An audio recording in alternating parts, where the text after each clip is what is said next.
everybody. This is Season 5, Episode 5 of the Mark Mo Show. This episode's called Wag the Dog. How you doing? You can find the good old Mark Mo Show on all podcast platforms and YouTube.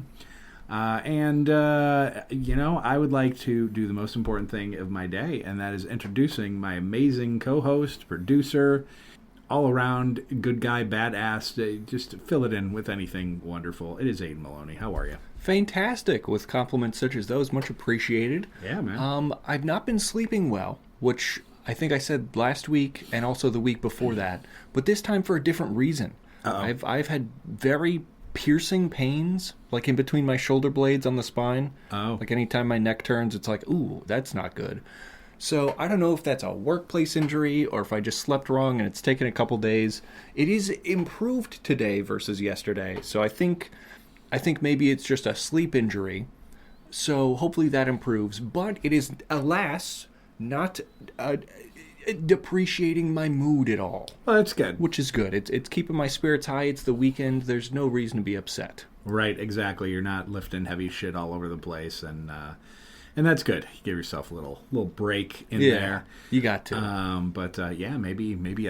Maybe a chiropractor. Maybe take a look. Something like that. Little Little pop could be good. I mean, it'd be really good if we had universal health care, but What's that? shit, as an American, I don't know. Yeah, nah, I don't know what that is. Couldn't be me. No way.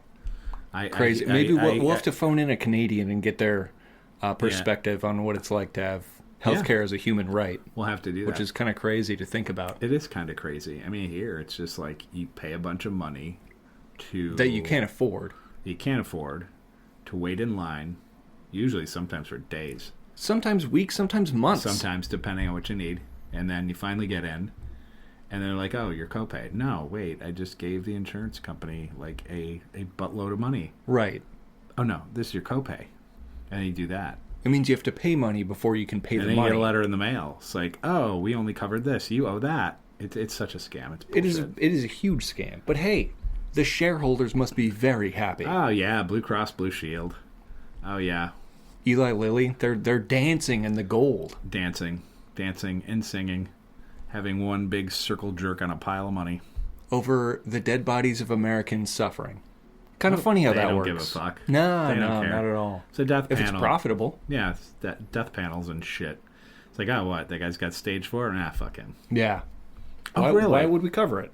Okay, great. Yeah. Super. That's amazing. Unless you've got the old United Healthcare auto-deny robot. Right, exactly. Which also saves money over paying humans to deny. Humans don't have to do it anymore. Yeah, now exactly. A computer can decide whether you live or die. That's because you know what? Humans might be ethical. And that could be a problem for-profit companies. Yeah, that would definitely be a problem. Unbelievable. Unless... Hey, does it seem like our sass levels are high? Sass levels high. Sass levels high.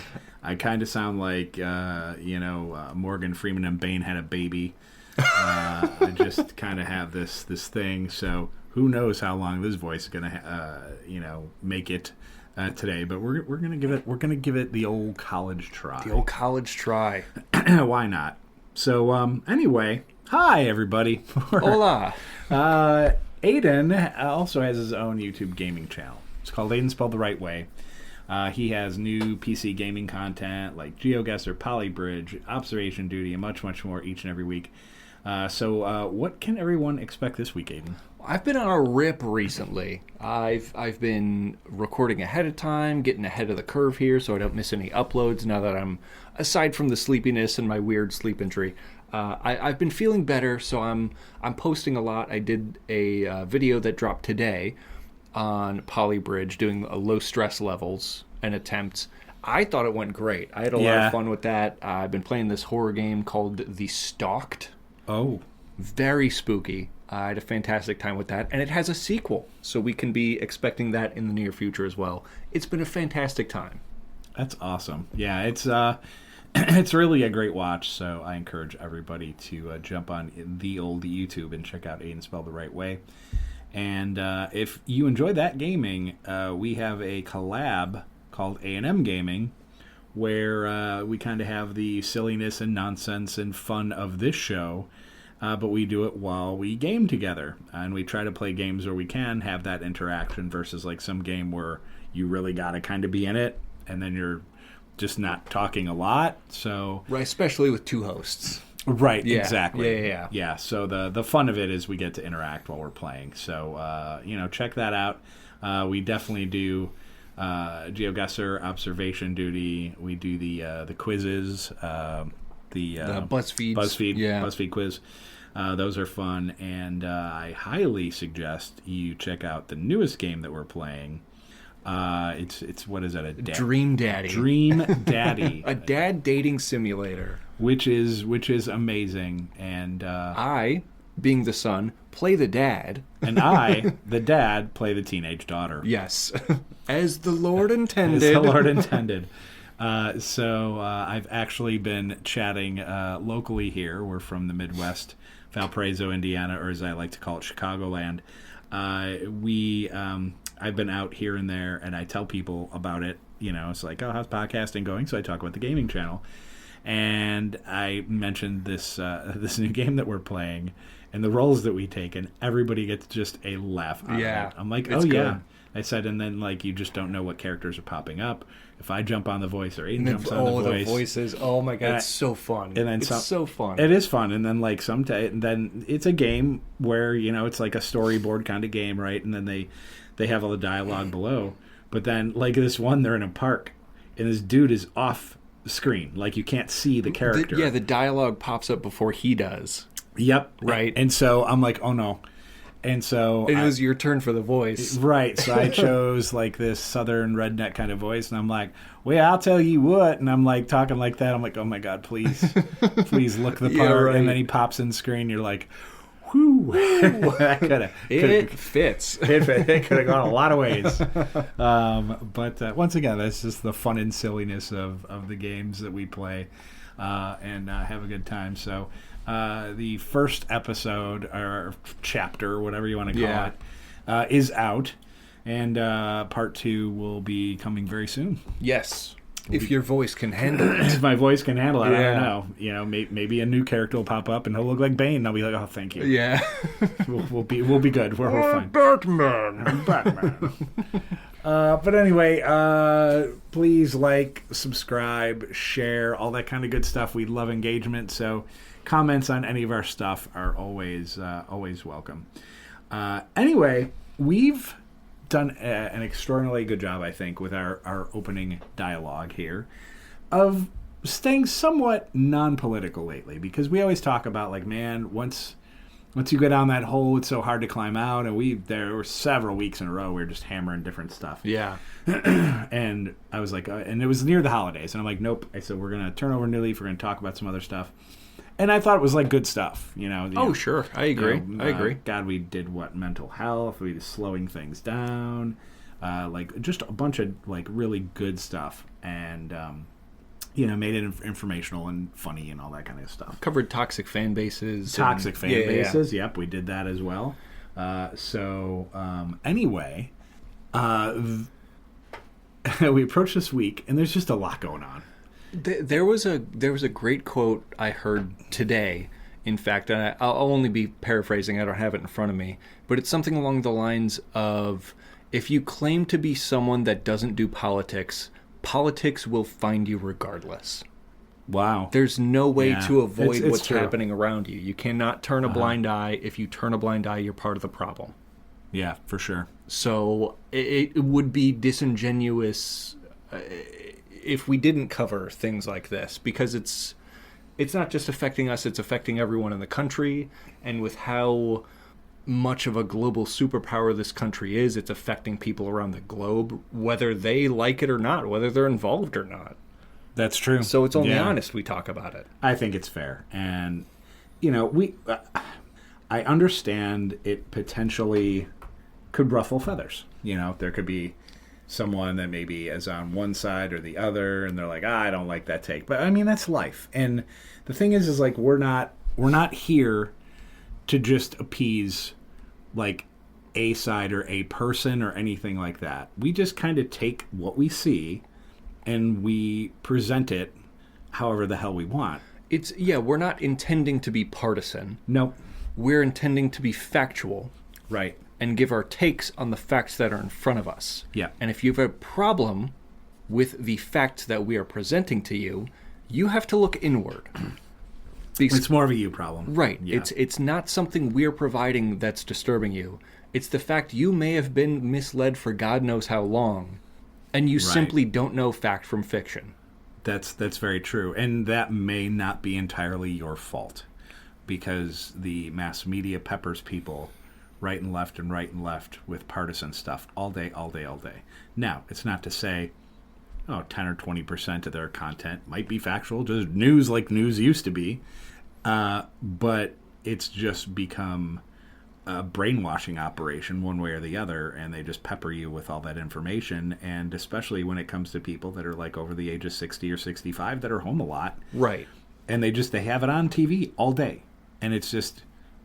It's nothing different than we used to do with like MK Ultra and all that stuff in the past, where we would go in and we would topple governments, and we put in governments that were favorable to us, and it was for natural resources and everything. Like, look, the U.S. is not always the good guy. Let's be honest. Crystal clear. We think so. Ask any South American citizen. Ask Vietnamese citizens. Yep. Ask Middle Eastern citizens. Oh, are the USA the good guys? Right. You know what they're probably going to say? No. Right. Yeah. I mean, think about Osama bin Laden, the biggest, most dastardly villain of all time. And who made him? We did. Right. We did to fight the Soviets. The royal we. The American government did. The government did, right? The government did. We gave them all the money and all the arms and supported them. And they were not the Taliban then. They were not Al-Qaeda then. Right. We, once the Soviets got beat back, because we were kind of fighting the Soviets through them. Once that was done, and the Soviets are like, why are we even doing this? And like 10 years later, they, their tails are between their legs and they pull out. They're like, this is not worth it. Right. And they get the hell out of there. Yay, we won. So what does the U.S. do? Disconnects their phone.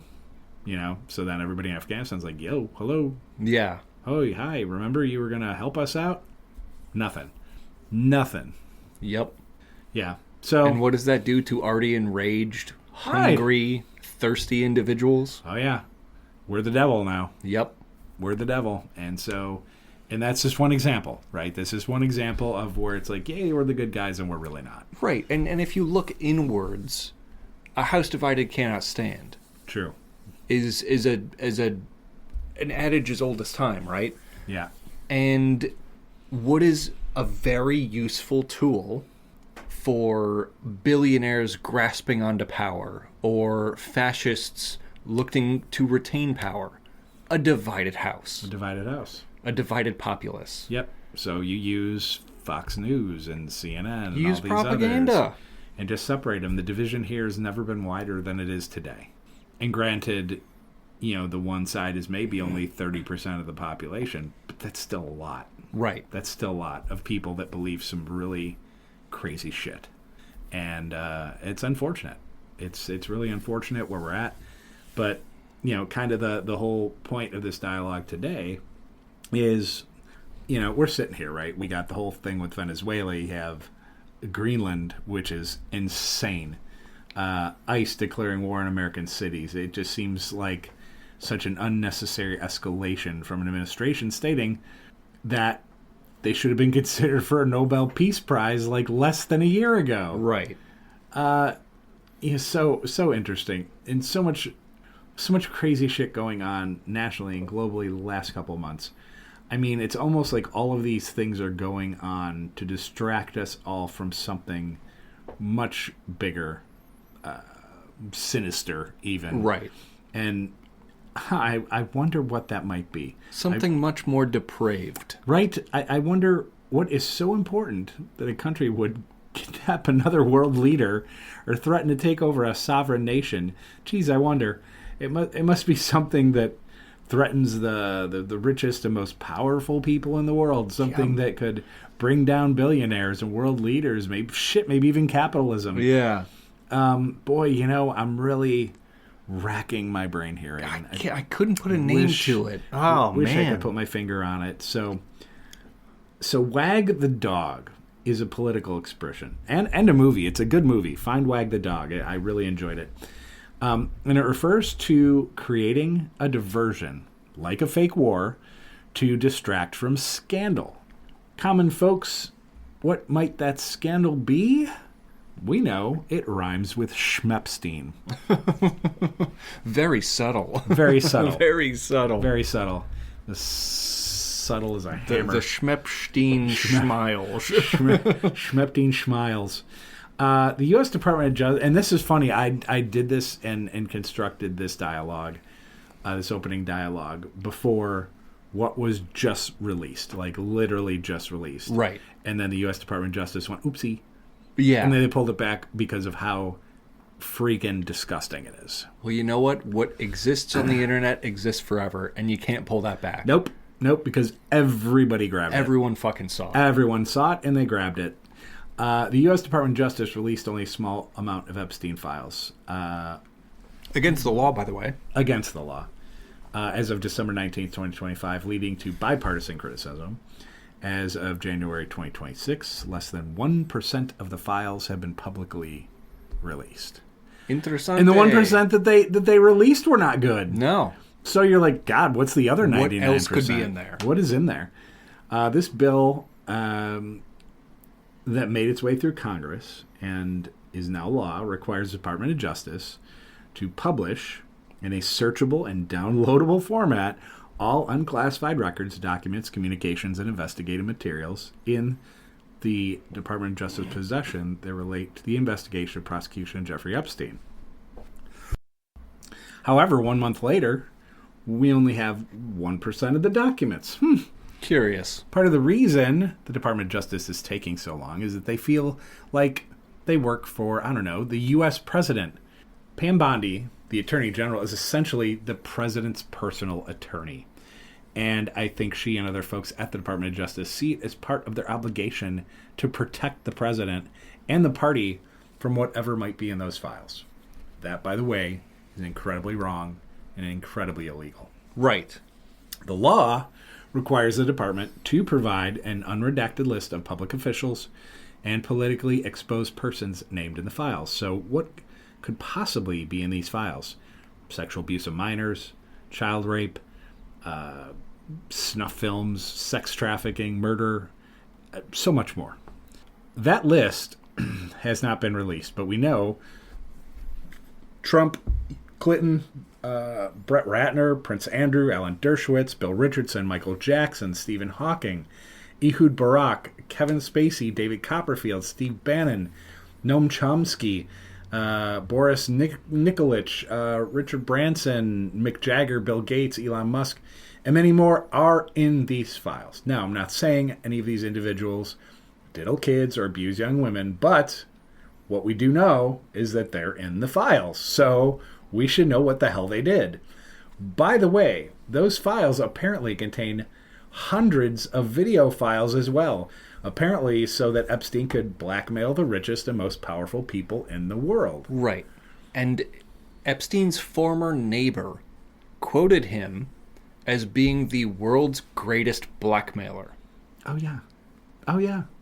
Epstein's former neighbor who also was in the files, by the way. There was a reason he did it, and I guarantee there's a reason that Trump has put the knee pads on and is going down on Putin's hog like for the last 16 years. Because Putin's got the information. Yeah, and there's a reason that people have been trying to go to law enforcement and talk to lawyers trying to bring Jeffrey Epstein down since the 1990s. Right. With no luck, because the FBI, the CIA, the billionaires and millionaires of the time, the politicians are all protecting the guy that has the blackmail on them. Right. Correct. Since the 90s. Right. Yep. Yeah, because there are a lot of super important people, and he knew that. He absolutely knew that. So, look, the defunding ICE is important. Okay, that's something they're talking about and trying to not fund them or DHS. I get that. Getting them to stand down in American cities, that's essential. No question. Stopping America from its acquisition of Greenland or any other nation is so important. However, we can't take our eyes off the ball. Epstein was a vile human, the largest human trafficker in history. He served up kids and young women on a silver platter for the wealthy elite, and they all have to go down. Yes. They all have to go down. So, Congress, we need the unredacted files, like now. Yeah, as is your job to provide. Right. By law. Yeah. If you create laws and you don't enforce them, do we have laws? Right. Is crime legal? Or is crime just legal for the rich and in power? Yeah, they can just do whatever the hell they want. Right. That's something to ask yourself, for sure. And I know it pisses me off. It's like, look, they overwhelmingly, Congress is like, yep, let's take a look at that shit. And then we don't get it. Right. We don't get it. There have been fantastic video essays. There's this YouTuber by the name of Jay Aubrey, who I believe I've brought up on While You Were Sleeping before. Yeah. Amazing video essays, well-researched, well-presented, regarding Jeffrey Epstein, regarding Peter Thiel, and they're worth a watch. They're going to... Each essay, I think one of them's a 4-parter, the other one's a 3-parter, and each part is approximately the length of a feature-length film. Wow. Each part. Holy cow. And it will take your attention. Like, you're not going to want to check your phone or anything. It holds your attention. It's that well presented and that well researched. It's disturbing and depraved, these individuals who orchestrate these sex trafficking rings and hold blackmail against the most powerful people on the planet, or maybe are the most powerful people on the planet, sure, or richest people. It's insanity. It makes you wonder. We kind of had the general idea of how long it's been going on, this Jeffrey Epstein saga of the United States of America, but how long this depraved elite, in air quotes, have been doing such things. Yeah. There had to have been someone before Epstein doing similar things. Of course. There had to have been someone before that person doing similar things. Right. And we're just now in the age of information, the age of social media, where the general populace knows that this is a thing. And they know that this is a problem beyond many of our darkest horrors that we could imagine. Yeah. Oh, yeah. And you can't make it go away. What's on the internet, even for half a day, cannot be deleted. That's true. And I think of something, and this goes way back. And this is something in Northern California. And I encourage people to go down the Reddit rabbit hole on this one. It's Bohemian Grove. So I encourage you, and maybe we'll do a future opening dialogue on this. It's essentially the wealthy and the powerful and the politicians, and they go in the woods for like a long weekend, and they just do some crazy cult-like shit for like 4 or 5 days. And from my understanding, there's like ritual sacrifice and worshiping these owl gods and all this crazy shit. And you know, seeing that they've done that forever. And you look at Yale with like Skull and Bones, or you look at a lot of other stuff.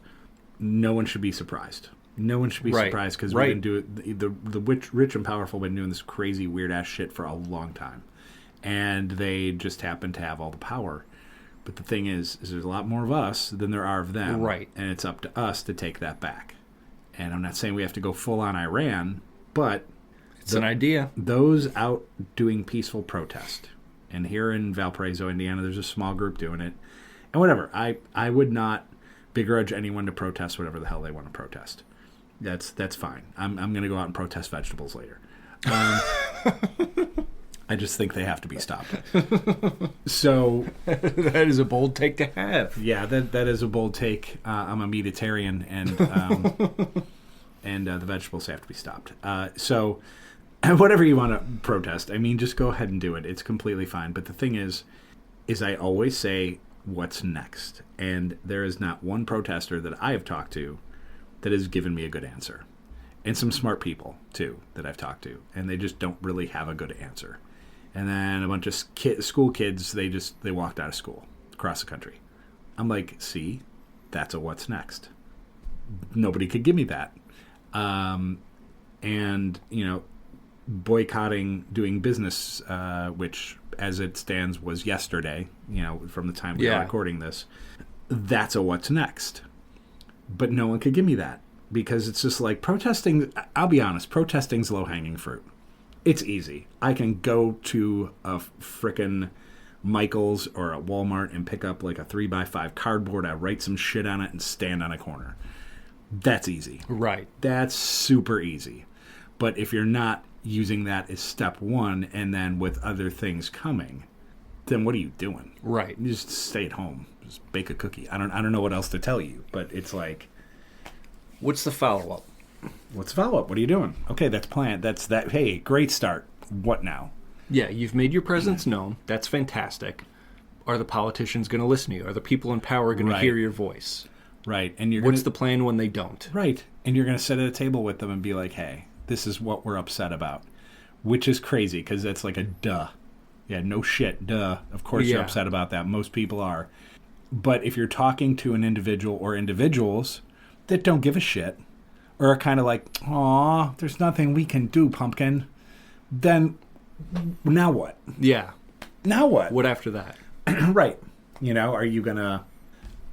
I won't even say it for risk of any retaliation because this world's messed up. Sure.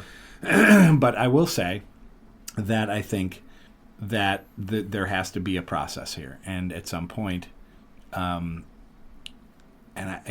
a JFK quote, and I know I'm going to botch it because I don't have it in front of me, but it's basically if peaceful protest is impossible, then revolution is inevitable. Violent revolution is inevitable. Yeah. So it's essentially you can vote your way into fascism, but it may take violence to get out of fascism. And it might. Yeah. It really might. And I'm not saying a full-on civil war. There's a lot of people that'd be like, oh, it's a full-on civil war. Look, you can't get people to go out grocery shopping in a storm. So don't tell me like there's going to be a civil war here because people are going to be like, yeah, let's rise up, whatever. Oh, yeah.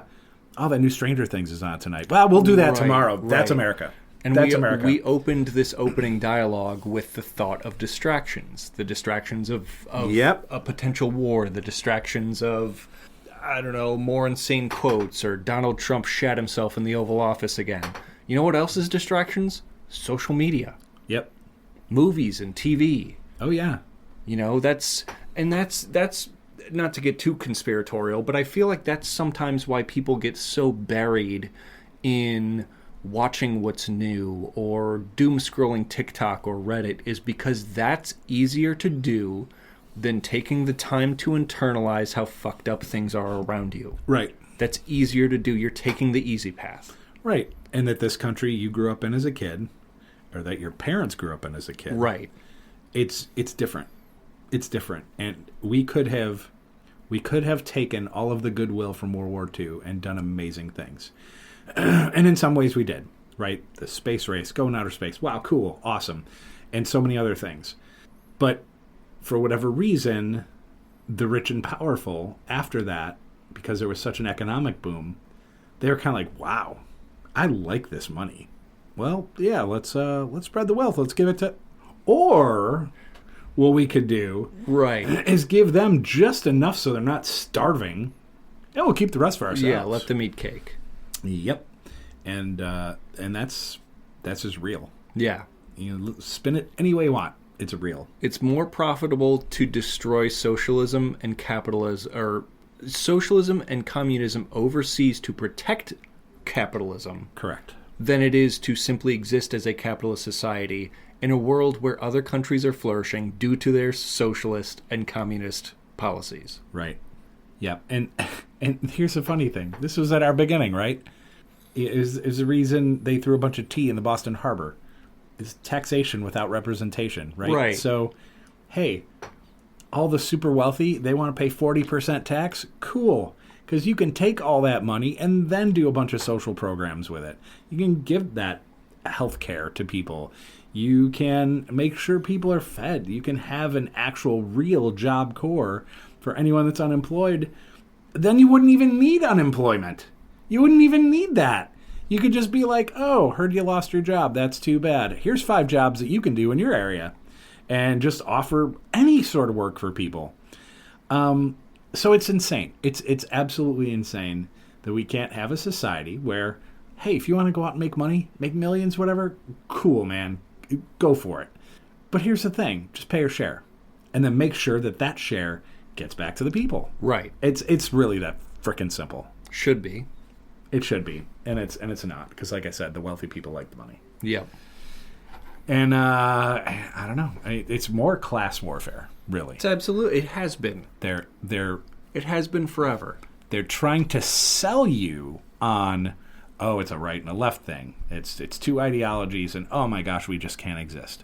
So it's these constant like, when in reality, up above all of that are the rich people. And they don't give a shit about that fight below them. They don't care. They got the money and the power. They don't care. You make the workers fight a culture war so they don't begin a class war. Correct. Period. Yep. That's exactly it. 100%.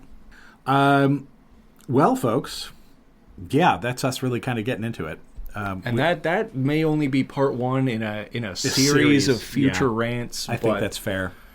There's too much shit going on not to talk about it. And we may have only scraped the surface. I mean, it takes 10 minutes of research to see how fucked up things are. If you go down that rabbit hole of how far back this goes or how deep this goes, an hour of research could genuinely disturb you. Right. I mean, I think some of the stuff I read goes back into the 90s. Yeah. So this has been going on a long time. And when I was growing up as a kid, Trump was becoming wealthy and powerful. He was becoming a brand, okay?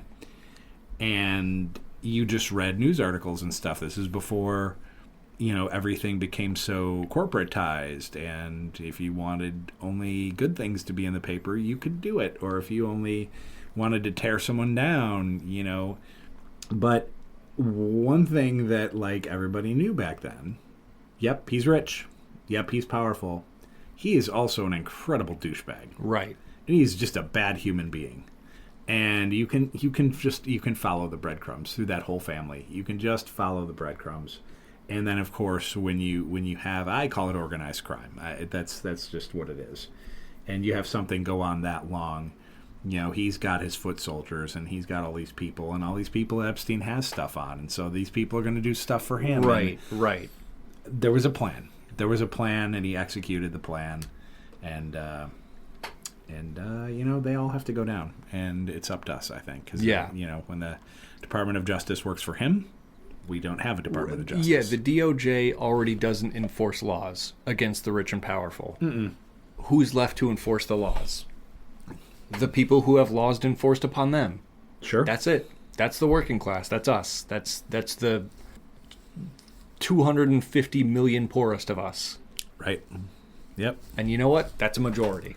That is the majority. So it's up to us to take it back. I know a lot of people are excited about the midterm elections coming up, but let's be honest, he's already starting to screw with it. Yep. He just had the FBI raid Georgia election offices, and he's asking for voter rolls in Minnesota, and it's a scam. I don't know why Congress isn't doing anything other than this little quip I came up with a long time ago, that the opposite of Congress is progress. Yeah. That's right. Yeah, there's no progress with Congress. That's just... Congress starts with a con. It does. And it's all a con. We're living in the con, is what we are. All right. Well, yeah, like we said, this is probably part 1 of just some stuff we're really gonna sink our teeth into here. And I know it's not like all jovial and happy, shiny people. Yeah, right. It's none of that shit. So on occasion we're gonna look into that. And are we gonna get goofy here and joke around in a minute? Of course we are. But sometimes there's just shit out there that's just too important to talk about. So we're gonna talk about it. Yep. All right, we're gonna take a break, and when we come back, we'll Carpe Diem.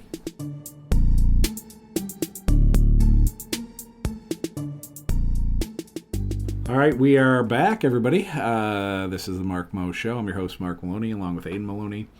And we're now on to Carpe Diem. You find beautiful people, send us your DMs, and we read them on the old podcast here. I mean, we can. We do. But we could. The potential is within us. For sure. Yeah. They say. Yeah. No doubt. I mean, it's kind of just like...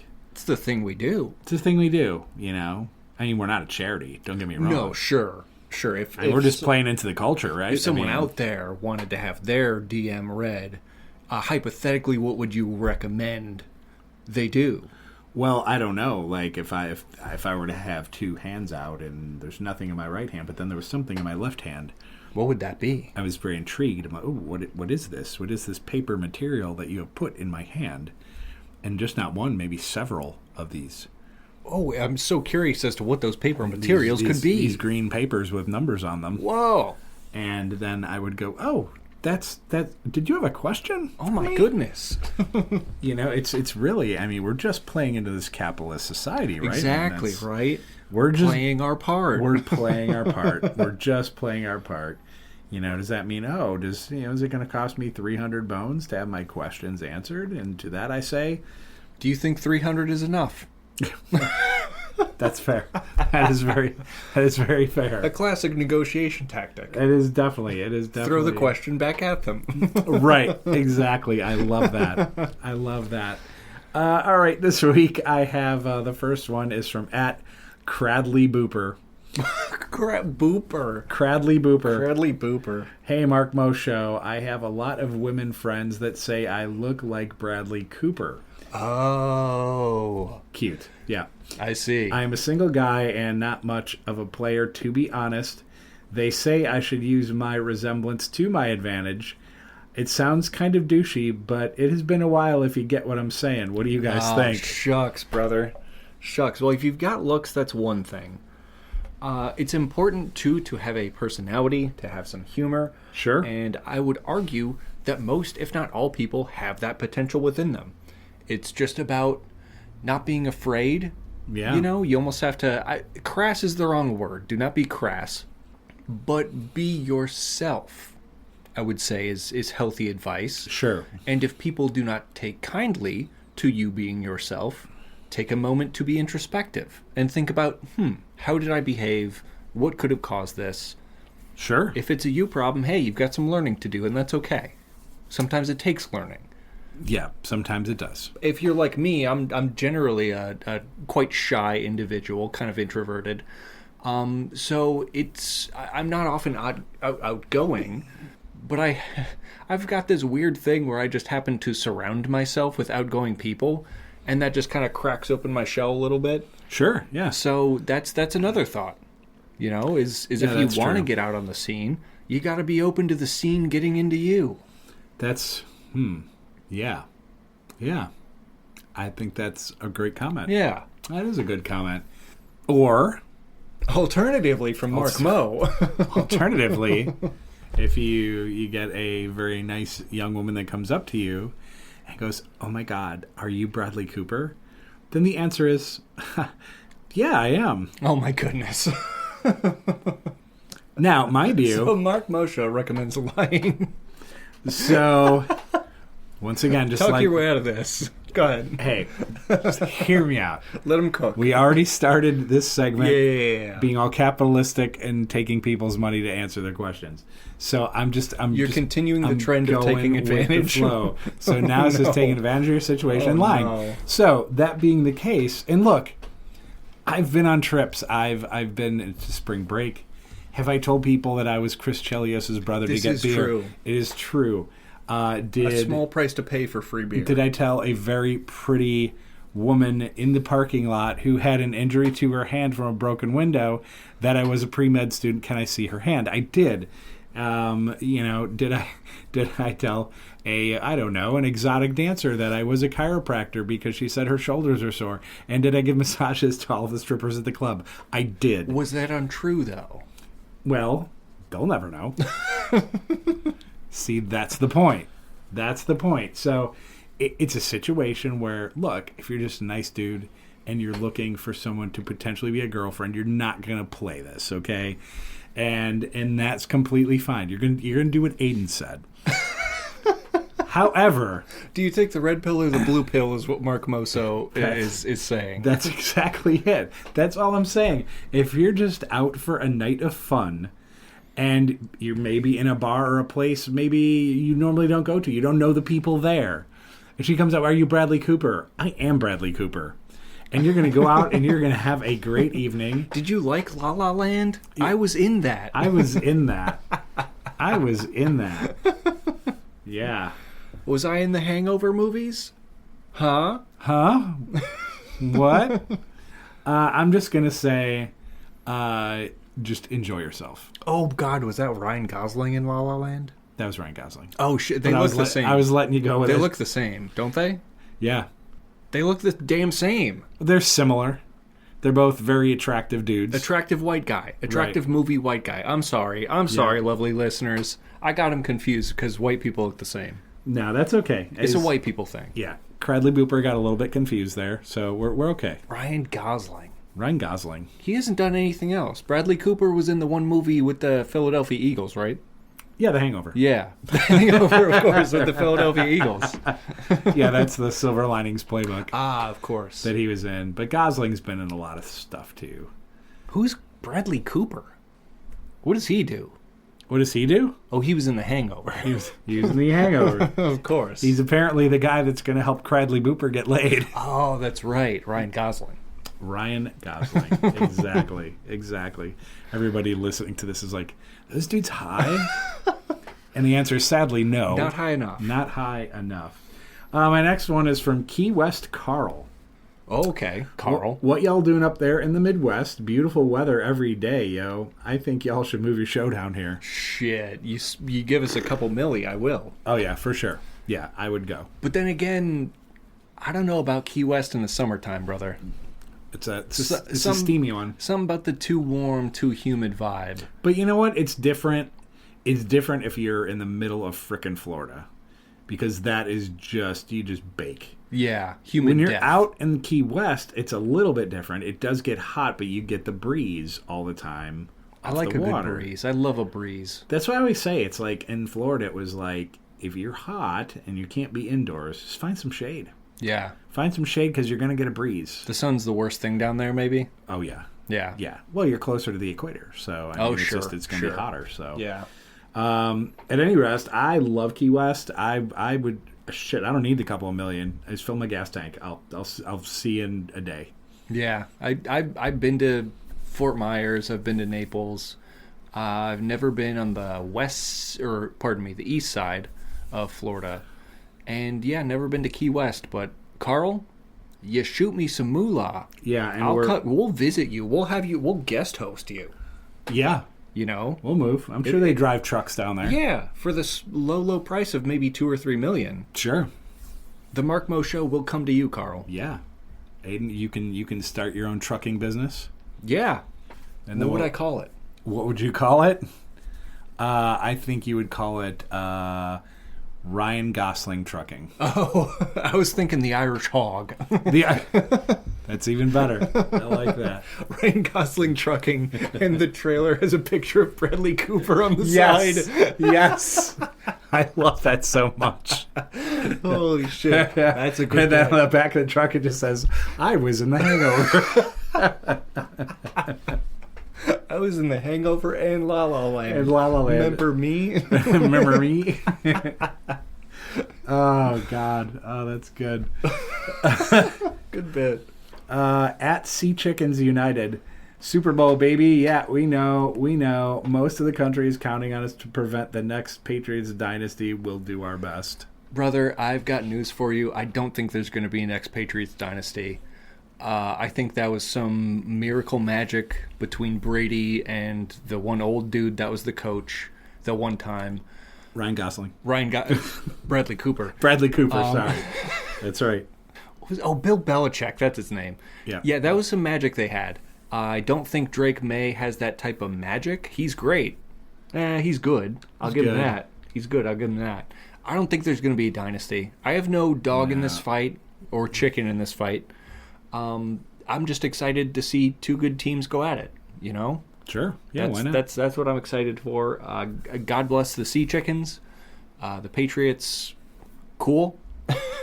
Right. Yeah. I mean, literally no dog, but I don't think there's going to be a Patriots dynasty if that is what you are worried about. Right. Yeah, and that obviously... I'm in that boat. Yeah, I think there's a lot of people worried the next one's coming, but, I don't know. I think there's just too many other teams out there that are young and hungry and good, and, I'm young and hungry, too. I am, too. I could, really go for Taco Bell. Anyway, not sponsored. 4 or 5 burritos would be great right now. God, it'd be hot. That'd be so great. Last one is from @StonerStanley420. Oh, my man. Our guy. He can't not listen. I know. He's always listening, apparently. And bless him for that. We're always in his ears. That's right. It's good. Momo and Alan, do you see what I see? Do you see what I see? There is a Christmas song. It says that to me. Oh, my God. He was talking about the Christmas song. He was. Oh, no. I don't see it. Should I? Happy Christmas. Wait. Is it over already? Damn squirrel. Oh, no. Did the squirrel jack his calendar, too?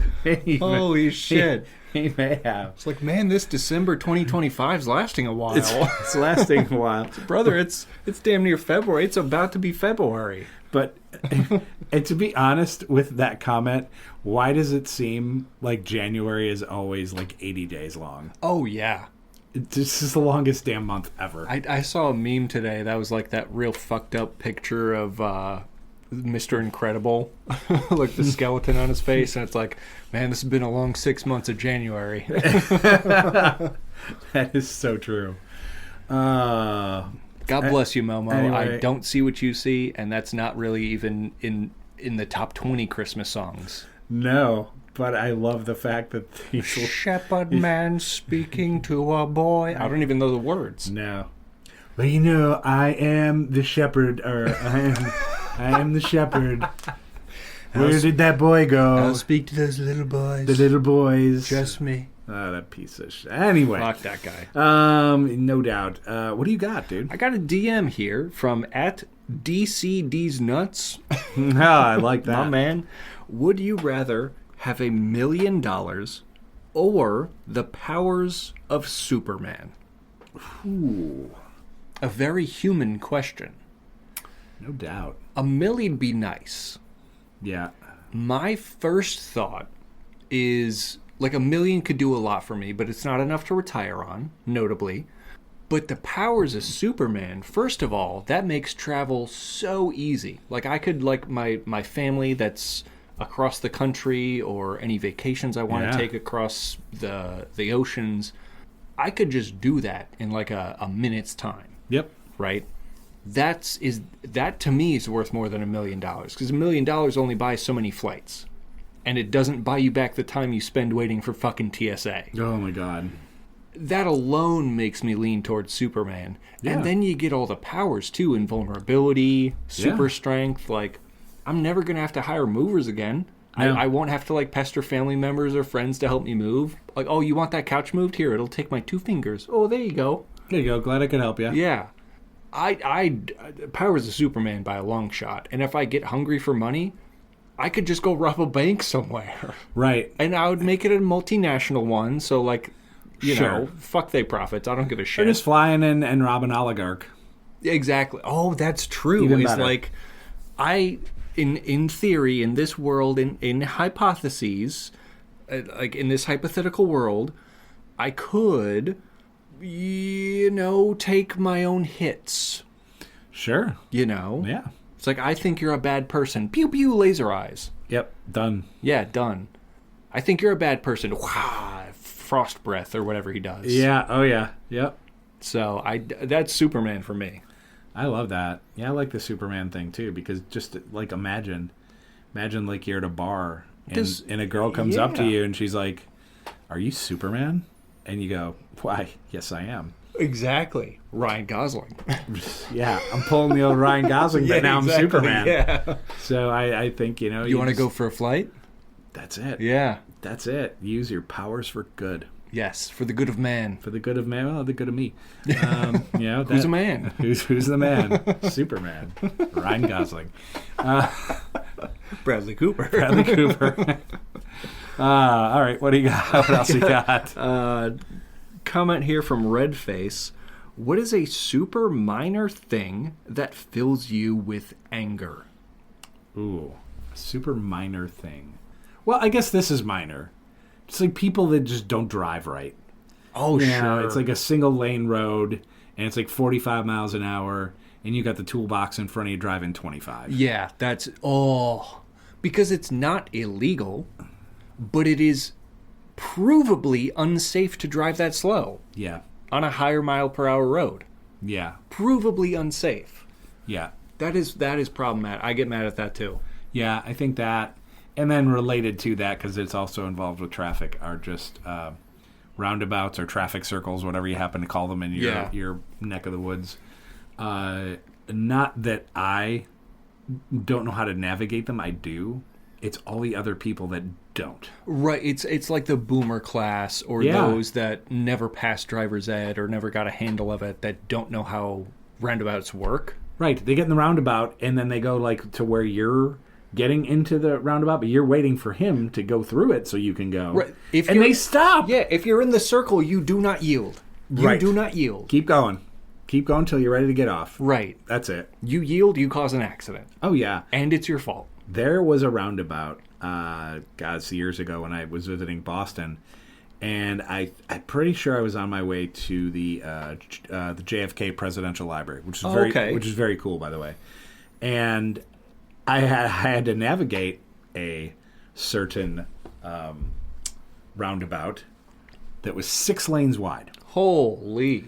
And there were a bunch of roads that went into this large circle.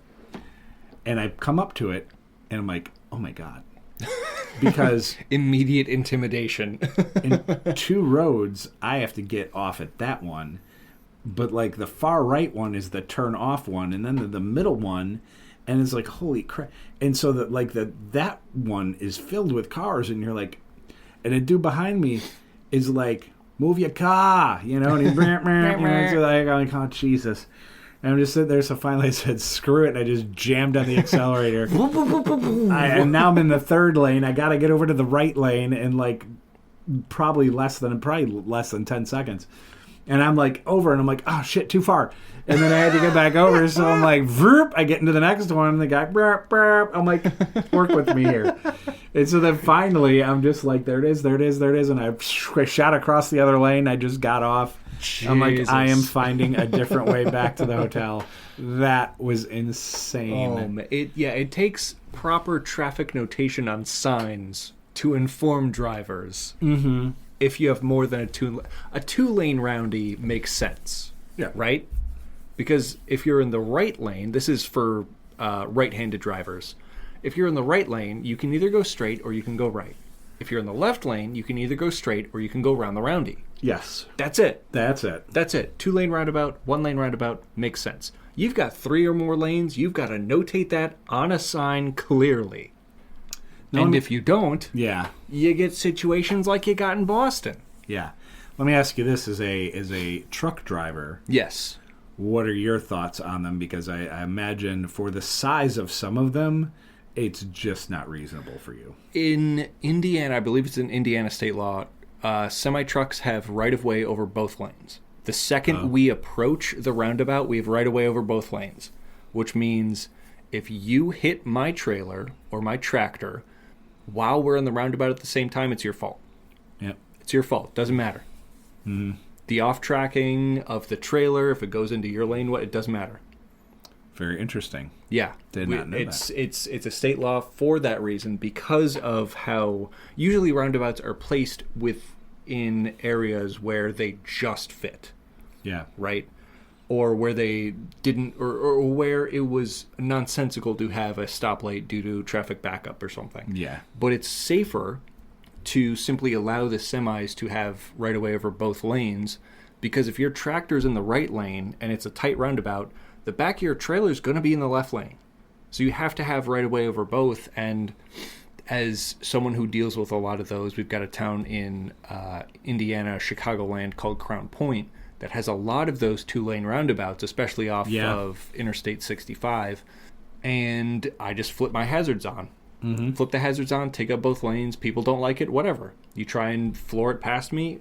You know what? If you get hit, you will be at fault. Yeah. And that's all you can do. So you can ride up on the trailer skirt. That's another option, but then you risk tipping what's in your trailer. You've got right away over both lanes. You take both lanes. Okay, that makes sense. Yeah. The more you know. Da-da-da-da.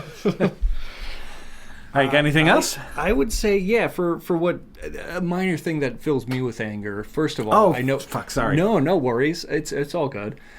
We get tangential. It happens. Yep.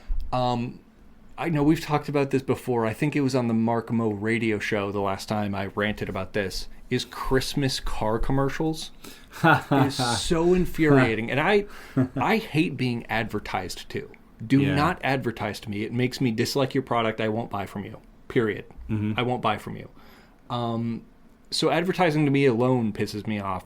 But then Christmas car commercials. There is not a working class American that has the fucking money to buy a car for Christmas. Are you stupid? Cadillac, what's wrong with you? Right. Your average dude that's sitting there watching, I don't know, say a football game on a Sunday, and he's sitting there, and then a car commercial comes on for Volvo. Right. With a big bow on it. And are you sitting there like, well, hell, I was going to get my wife a blouse, but shit. Yeah, right. Why not a car? Yeah. SNL actually does a very funny bit on that, by the way. You're taking on 6 years of debt when you've only got 200 bones in the bank, and that's going to groceries this week. Yeah. Well, not anymore. It's going to the Volvo. Great commercial, buddy. And then another thing that pisses me off is the Charmin bears.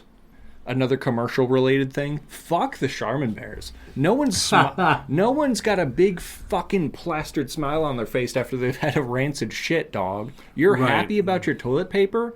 The most happy I've ever been about toilet paper is that it's there on the roll. Right, exactly. It's like, okay, cool. Right. Check. That's it. And don't... bears shit in the woods, man. They do. We're one of the only mammals that get, like, assholes that need wiping. Yeah. That's because we're upright. So your sponsor for your toilet paper is a bear. It's an animal that cannot use your toilet paper. Cannot and doesn't need to use toilet paper. Doesn't need to. Doesn't need to. No, wipes his ass on the tree. There's a reason why mammals, such as your dog or your cat, will have a shit, and then when they walk away from the litter box or the yard, their ass is clean. Yep. Because they're built different as an animal. Right, correct. Humans are bipedal animals. Right, we can't do that. Humans got fat asses, and sometimes they got shit on them we gotta wipe off. Gotta wipe that shit. Gotta wipe it. Do not have a bear sell toilet paper to me. With a weird... It pisses me off because it falls in the uncanny valley. Their faces, the smiles, their eyeballs, it's all uncanny valley, and it's like, this is not right. I point at the screen, I say, that's not right. Yeah. How dare you? How dare you? I feel insulted you think I'm this fucking dumb to buy your shitty toilet paper. Fuck you, Charmin. That's fair. Man.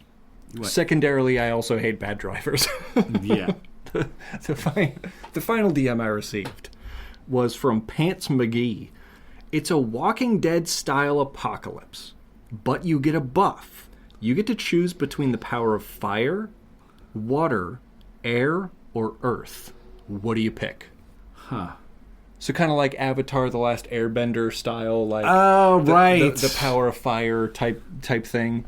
Like the little Vietnamese kid's like, what? You like whip the arrow. I saw the movie once. I don't know. I can't remember. No, that's not the movie with the blue people. It was a show. No, I knew that. I knew it wasn't the Smurf movie. He's got like the blue arrow on his head. He's bald. He's got a blue arrow on his head. Oh, Caillou. No, he doesn't have the arrow on his head. Can you imagine if Caillou is the airbender? Oh, that would suck. He's just a bald, cancerous piece of shit. Fuck that guy. Fuck Caillou. Okay, previous question, Redface. Caillou. He irritates me. Caillou irritates me. Fuck Caillou. What a shitty show to just show children. Of like, oh, this irritating piece of human shit gets to be just this sucker. Yeah. All the time. And then at the end of the show, it's like all hugs and kisses. It's like, oh, you're okay, Caillou. It's like, no, fuck that kid. Yeah. It's never too late for an abortion. Put him down. Put him down. Damn. That's some serious shit right there. I was just going to say, look, before we abolish ICE, you have my permission to pick him and his parents up and do whatever the hell you want with them. Right. Take them away. Take them. You can take them. Take Caillou. That's fine. Oh, that's fucking funny. Zombie apocalypse, which element do you pick to control? God. I'm trying to think, like, what would benefit me the most. My first thought was actually fire, just like burn the zombies in defense. But then you just have a bunch of burnt zombies. Right. And they're still coming at you. Right. I mean, how long does it take to actually burn a human being and their flesh and before the zombie deanimates? Right. And my second thought is water would be so much better. Yeah, they can't swim. They drop like a rock. Right. Yeah, they're especially in the Walking Dead style universe zombies, they're not that smart. Nope. They're not that smart. And if I have the power of water, first of all, water pressure literally means I could like jet myself to different places, like Iron Man style, using water pressure. Second of all, I'm the most valuable man on the planet. You know what's scarce? Water. Water. What do humans need to survive? Water. Water and food. Yep, that's true. The power of water is huge. Yeah. And that's what I gotta go with. I mean, air and earth have their potentials, but we gotta be water.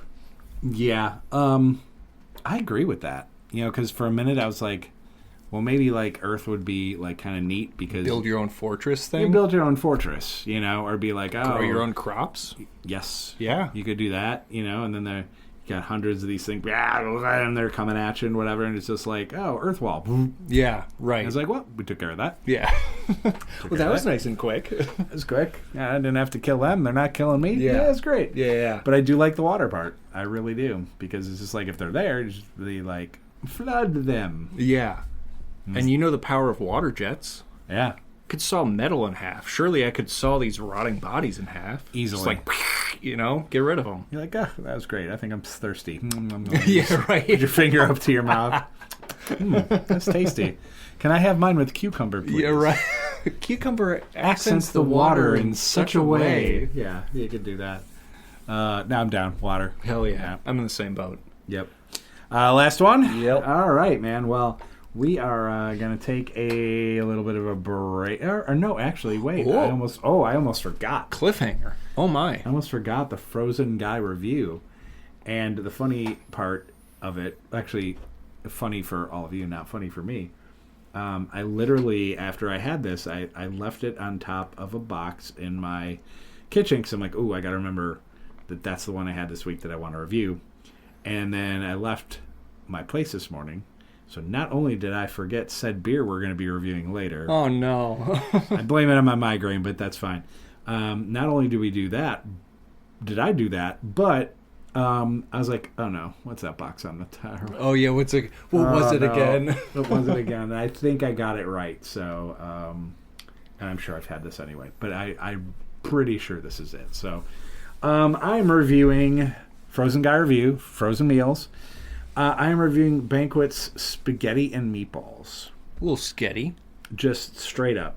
And not one I normally get, but I was like, hey, I know I haven't tried this. I'm going to get it. And I found that it was pretty good. The noodles are kind of small. Almost not linguine small, but pretty small noodles. Small in gauge or in length of noodle? Both. Both? Both. So it's not angel hair. No, not quite angel hair pasta. But it's not sketty. It's not sketty. Yeah, right? okay. In my opinion. But, so the noodles are okay. The pasta sauce was actually really good. Not as chunky, if that's the word sure. I mean, as I usually like my sauce in pastas. The sauce should have some girth. Right, it definitely should. Yeah. Girth, what a word. So, as they say in the chefery business. They sure do. So the sauce was like, it wasn't as runny as most, but it's kind of like mid in terms of its consistency. Sure. The meatballs are pretty good. I just found I didn't get a lot of them. Oh, I think there okay. were like 4 maybe. So I could have used a few more. But they were tasty. They were good. They had flavor to them. Well seasoned. Yeah, they were. Get a good Italian vibe from the dish overall. I did. Yeah. Yeah, it was good. I wish I had made like some bread or garlic bread or something to go with it, because as I also say, not only are you looking for quality in what you're getting for the money that you're spending, but you're also looking for quantity.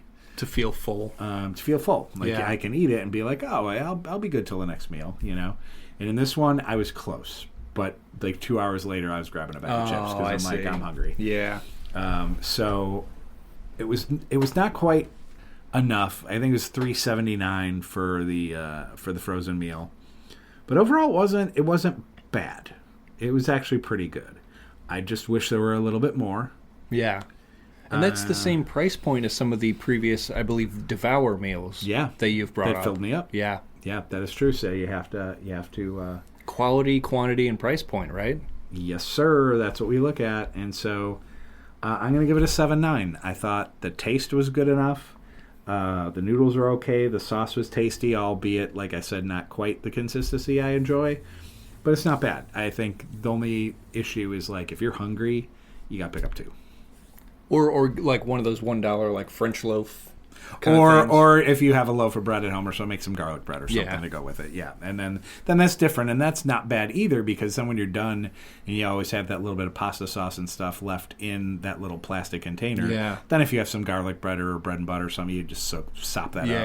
And that's pretty good too. That's true. So that's not the bad way to go. But an idea. 7.9. 7.9. I think solid. it's solid. It's definitely solid.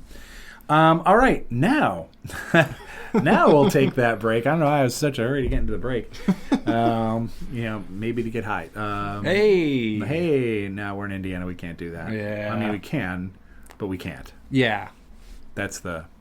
You can, but you can't. You can, but you can't. Exactly. All right, we're taking a break.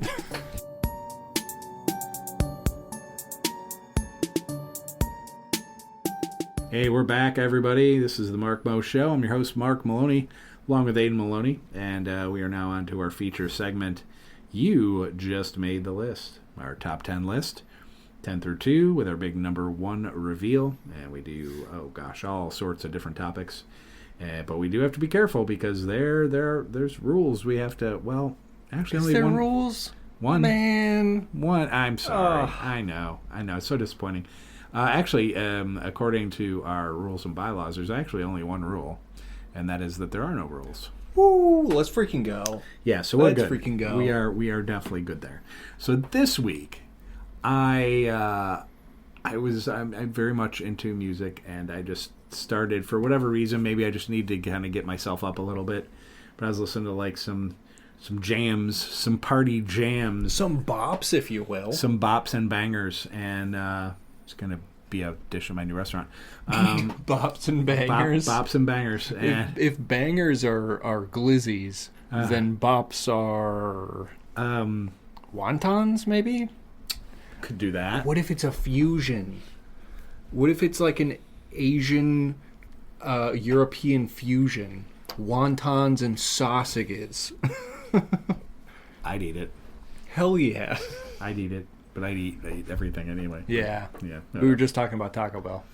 Oh, fuck. Taco Bell. Sorry, I brought it up again. Dude, I am hungry.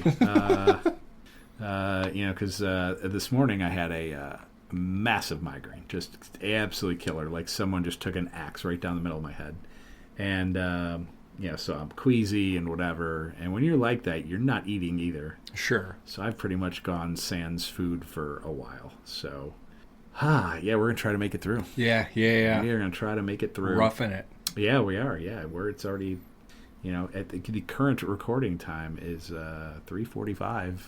Yeah, typically we upload before 1 p.m. on Saturdays, but... Typically. Hey, man, it's one of them weekends. It is one of them weekends. Damn headaches. But it's gone now, so we're trucking through, and we're going to get through this episode. And then Daddy's gonna eat, or teenage daughter. Well, you got to watch. Yeah. You got to watch our gaming. You got to get the context. Exactly. So 10 party songs, and so Aiden, what do you have, man? The best 10 I have. I kept myself to 10 because I was like, listen, if I go on, it could get to 20 plus. Right. I can't do that. I kept it to 10. Number 10 on my. I'll save my big number 1 reveal as well. Of course. Number 10 on my list. This is how we do it. by Montel Jordan. This is how we do Yeah, it. yeah. That's all I can say. It's groovy. It's fun. I mean, you could argue overplayed, but it's overplayed because it's groovy and fun. So take that. Number 9, Crazy in Love by Beyonce. Ooh, that's a good one. It's a groovy one. It's the one to get people in the mood if it's that kind of party. I got it. Yeah. Yeah, you got it. That's exactly how it sounds. Yeah. And those lyrics probably took an entire hour to write. Number 8, You Can't Touch This by MC Hammer. Dun, dun, dun, dun, dun. Can't touch this. Can't touch this. It's crazy thinking that MC Hammer was like a brutal gangster crip in his day. Right, yeah. And then he was just making like... Oh. Yeah. Just like funny, silly samples in his all he music was career. doing, yep. It's like he did both. Yep. Number 7, Pony by Genuine. Ooh. Gotta be on there. Depending the mood of the party. Pony. Yeah, that's how that song goes. I'm Genuine and this is Pony. Pony. Goes just like that. Pony. Yep. Number 6, Toxic by Britney Spears. It's a good one. Has to be on there. That's a bop. Come on. Yeah. Number 5, I've got Yeah by Usher, Ludacris, and Lil Jon. Yeah. Love it. That's a great track. Number 4, Jump Around by House of Pain. Jump around. Jump That's where jump it's up at. and get down. Hell yeah. Number 3, Into Club by 50 Cent. Oh, that's a good one. Has to be on there for sure. The club. Number 2, I had Low by Flo Rida and T-Pain. Ooh, yeah, that's a good one. Kind of a banger too. Yeah. I'll save my number 1. Alrighty. I have some honorable mentions. Okay. I didn't go crazy with it, but I threw a few on there. Toxic by Britney Spears. Hell yeah. Womanizer by Britney Spears. That's a good one too. Sucker by the Jonas Brothers. Oh yeah. Yeah, that's kind a of fun one. That That is is a fun. fun one. DNCE Cake by the Ocean. Oh, that's a good one too. Yeah. That's a It's got a jumping guitar in the background. It does. Yeah. Yeah, it sure does. Good riffs. Breakin' Free by Ariana Grande. Oh yeah. It's got a good beat to it. And then Katy Perry featuring Snoop Dogg D-O-double-G? with California Girls. It's a good one. Yeah. Now, my top 10. Number 10, Take It Off by Kesha. Oh yeah. Yeah. Kesha's great, by the way. Yeah. Oh, yeah. She's excellent. Yeah, she's good peeps. Number 9, Gimme More by Britney Spears. And the only reason I put that Britney one in the top 10 was because if you played GTA 5, it's one of the songs. Oh in the yeah, strip that's club. true. This is one of the songs in the strip club for sure. So yeah, it makes the list. Dynamite by Teo Cruz. It's a good one. How's that one go? It's like do do do do dynamite. It goes just like that. Exactly like that. Yes, quite. Quite. Lovely song. I am Teo Cruz. I am Teo Cruz. Do do do do dynamite. Oh my god. Imagine him listening to this being, hey motherfucker. Sexy and I Know It by LMFAO. That's a good one. Number 6, Love Again by Dua Lipa. Oh yeah. Yeah. Number 5, Jump Around by House of Pain. We almost had it ranked yeah. the same. That's pretty awesome. And number 4, TikTok by Kesha. Kesha's great. TikTok and the block and look like Jagger. Party whatever. don't stop and whoa whoa Whoa. whoa. Hell yeah. Man, we need to get in the recording studio immediately. We're ready. We're ready. We're ready. We're definitely ready. Number 3, Stronger by Kanye West. Harder, bit stronger. The tip a bit harder. And Kanye. You know how the song goes? Kanye It is a good one. West. That's exactly how it goes. And number 2, Thrift Shop by Macklemore and Ryan. Oh, that's a good one. Oh, I should have had that one. It's 99 cents. I gotta love it. R. Kelly Sheets. Dude's funny. That was number 2. That's a good one. Number 1 reveal time. Party and Bullshit by Notorious B.I.G. Had to be on there. Wow. Went back to the 90s for that one. Yeah.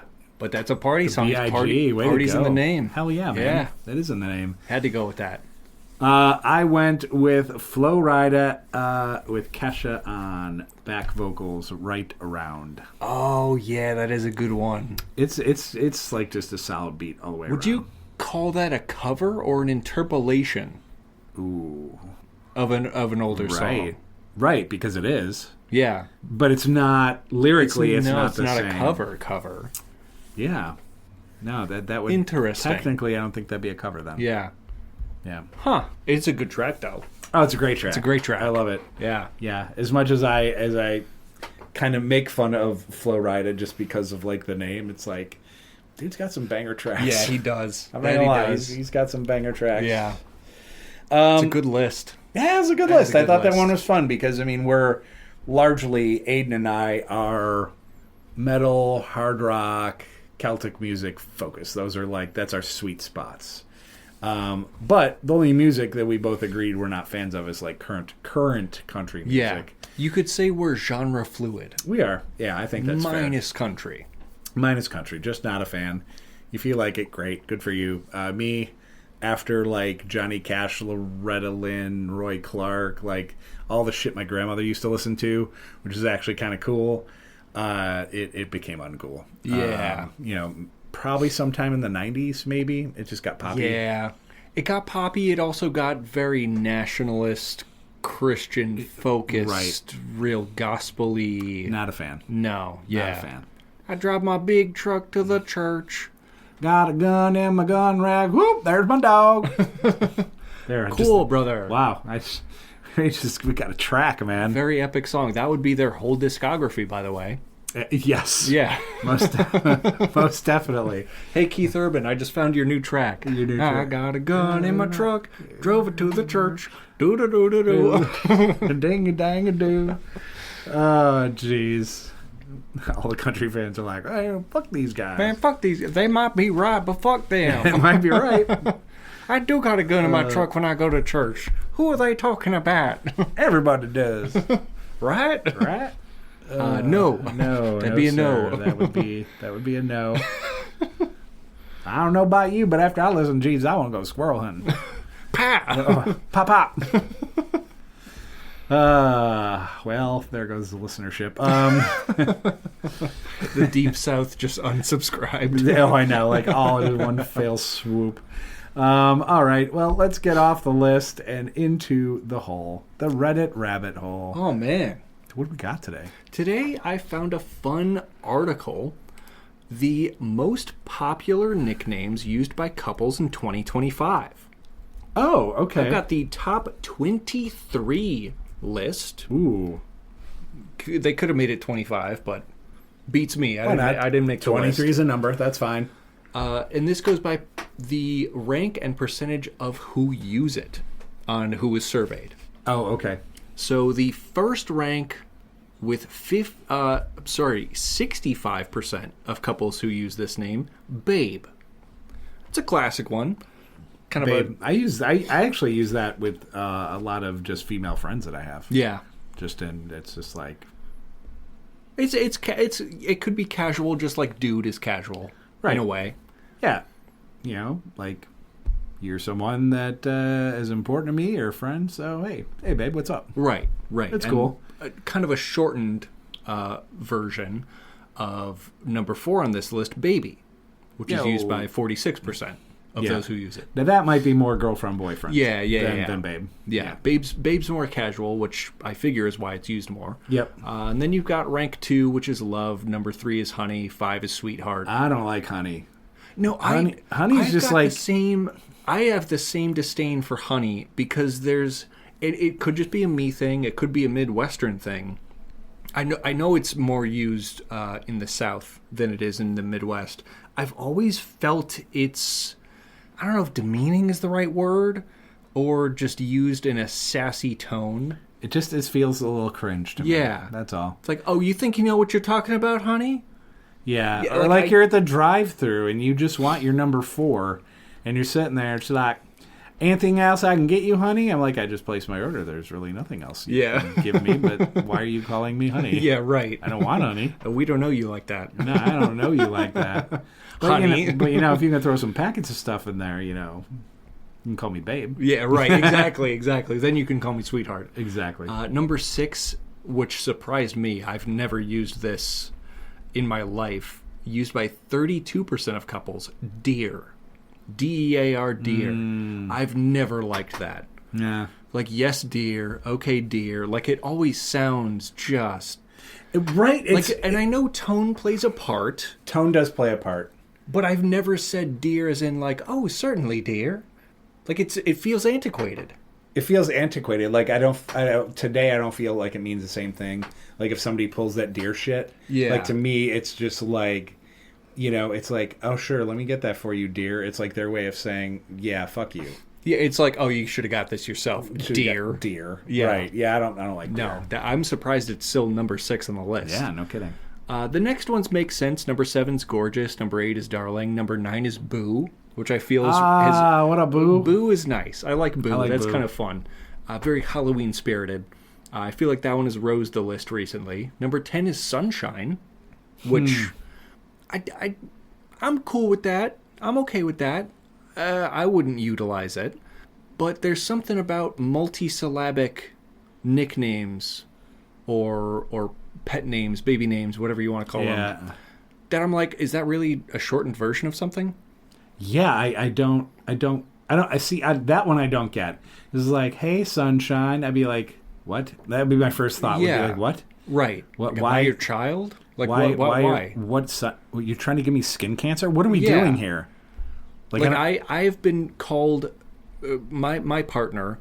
The nicknames. I guess this is a proper time to bring this up. The nicknames I have for my partner are Babs, okay, girl, okay, and baby or cool. babe. Yeah, that's what I utilize, and I have been called like light of my life before. If I do like something kind, I'm like making dinner or something, like, oh, you're the light of my life, thanks for that. Like, that's a nice thing to say. That's nice. And while light of my life may be somewhat synonymous with sunshine, I've never been called sunshine. You are my sunshine, my sunshine. And I hate that song. Yeah, I hate that song. It sounds somber for being so positive. Honestly, I want to take that kid and just like ta ta ta, and then visit Trump's golf course. You're right. 18th green. Yeah, right. You've got other names on here. Number 11 is Honey Bun. You've got Princess, which Princess is along the same line as Honey, of like... I think so. Oh, okay, yeah. Princess. Like, it doesn't... It feels more of like a... Not derogatory, it's a bit of a but slight. Almost... Yeah. Yeah, I think so. Oh, well, why don't you do that? Oh, yeah, okay, Princess. Okay, Princess, right. You've got other cute ones on here, like Angel, Lovebug, Sugar, Pumpkin, Precious. You've got number 18, which I'm surprised, which only 6% of people use, but it's Doll. I feel like that's antiquated, too. How you doing there, Doll? Yeah. If you like have a cigarette in your mouth and be at like a 1950s diner. Oh, yeah. You see, Doll? Right, exactly. That's exactly what it is. I feel like I'm in Mad Men, and I got like a cigarette in my mouth, be like... Yeah, why don't you fetch me that whiskey there, Doll? Right. And you slap her on the ass, just completely inappropriate all the way around. Right. Number 19 is Cupcake. Number 20 is Bunny. Bunny, I did not expect to be a nickname. 4.5% of people use Bunny. Bunny. Yeah. Number 21 is Kitten, which I feel like has kind of been ruined by like Reddit mods. Mm-hmm. It's like, Daddy doesn't like that too much, Kitten. It's like, brother, you need to log off the Ethernet for a little while. Right. Right. Here's why I picked this as my Reddit rabbit hole. If I ask you to guess what number 22 and number 23 are on this list, I don't know if you could do it. Other pet names, nicknames, baby names. I'll give it a shot. Yeah. What's number 22 or 23? Okay. How about Lemon Squeezy? Lemon Squeeze or Lemon Squeezy is a good guess. That's kind of fun. It's fun. Right? if they're in a sour mood. Sure. Oh, you're being such a sourpuss, you little lemon squeezy. Yeah. That's not correct. How about my sweet baby rat milk? Rat milk should be on this list. Should be on there. It should be top 5. Yeah. Oh, look at you, little rat milk. Little rat milk. What's up with you? Cute today, rat milk. I got nothing. Would you believe if number 22 on this list of most used nicknames by couples is dumpling? Dumpling. How you going there, dumpling? Like the tasty little doughy thing in my soup. Yes, dumpling. 23 is where it gets pretty great. Pork chop. The 23rd most used nickname by couples in 2025 is pork chop. Like the kind of meat that comes off a pig. Pork chop. Oh my god. So I guess if you got yourself a chunky lover, you're just gonna be like, "Hey, pork chop, what's up?" If I call my partner pork chop, I think I'm getting stabbed in the night. Oh, you are. You are definitely getting stabbed in the night, and you will be the pork chop the next day. People got to eat. Oh, that's funny. Pork chop. I just thought that was great. What the hell, pork chop? It's like I understand cutesy nicknames. I use some of them myself. Pork chop and dumpling and honey and princess are not even on my radar until right now. Yeah. Until I read that article. I'm like, what are we doing, boys? Yeah. Not a fan. Wow. Okay. Try that out at a bar. I think I might. Go ahead. Call the next cute girl see. I will. The next beautiful woman you see out there. Yeah. Like, hey, what's up, pork chop? You trying to get in on this, or let's paint the picture. Let's paint the picture if you for people. Pork chop, I'm a hungry man at a grill. Yeah. So now that's a bar you can use. Let me paint this picture. Yeah. So she's going to come up to me and she's going to say, "Are you Ryan Gosling?" To which I will say, "Yeah, that's me, pork chop." See, it just works. Other people say Bradley Cooper, but you, what I'm looking at right now, pork chop. That's it exactly. That's it. I will use it. Challenge accepted. That's what I found while going down the Reddit rabbit hole. I love the Reddit rabbit hole. It's amazing. Before we take our final break, Aiden often finds what we missed, right? So while we were sleeping, Aiden finds all of these things in pop culture, whether it's could be a book, it could be a movie, it could be a show, it could be a YouTuber, it could be so many different things that for whatever reason we just missed. So, Aiden, what did we miss this week? Oh my goodness. Well, do I have good news for you? Oh. I've got my hand on the steering wheel. Uh-oh. I'm taking a right turn. It's a swerve. Oh. This is something I don't want people to sleep on that is happening right now. Oh. It's happening right now. Okay. There's a movie that came out. I watched it with my partner yesterday called Iron Lung. I showed you this trailer. Oh, you did. Yeah. Iron Lung, 2-hour, 7-minute movie. It is a horror / sci-fi / isolation horror. Like, it's not jump scare horror. It's isolation horror, like claustrophobic type horror movie. The synopsis is as such. Set in a post-apocalyptic future where an event known as the Quiet Rapture caused all known stars and habitable planets in the universe to disappear.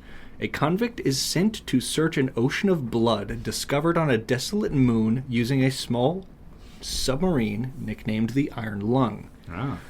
An ocean of blood, the only hope left after the Quiet Rapture. In the rustling halls of crumbling space stations, the last remnants of humanity craft a submarine to explore the bleeding depths and weld one soul inside to pilot it. But all hope in this void is as illusionary as the starlight. This is not an expedition, it's an execution. Oh, damn. That's the synopsis. The overview is the survivors of this said apocalypse launch an expedition to a barren moon with an ocean of blood. It has a 6.9 on IMDb, but a 90% on Rotten Tomatoes. So take that as you will. Bit of a spread there. But of course, this movie just came out yesterday. We saw it on opening day. I will say, this movie may not be for everyone. It is a bit of a slow burn. 2 hour, 7-minute runtime. You're going to look at the opening as a slow burn, world building, kind of understanding the concepts of what's happening. So if you're expecting to go into a horror movie and immediately get jump scared, it's not for you. That's not what you're seeing. You're seeing this world built around you. You're learning the lore. You're learning the character development, the purposes, why we're here, why we're doing this. The first 30 minutes are telling you a story. You know, the latter 60 to 90 minutes, that's where it gets for real, and it's like, oh, let's fucking go. Yeah. So I know the movie's not going to be for everyone. I love it. I adore it. I thought it was fantastic. It's out as we speak. I'm not sure how long the theatrical release is going to be because it is self-published, self-distributed, self-produced. So it's technically an indie film. It is an indie film, quite necessarily, but I think people should get out there and experience it. If slow burn world building, isolation, sci-fi, horror is your type of vibe, get out there and see it. I dig that. I love it. I loved it. I thought it was fantastic. Awesome. Well, Iron Lung. Iron Lung in theaters now.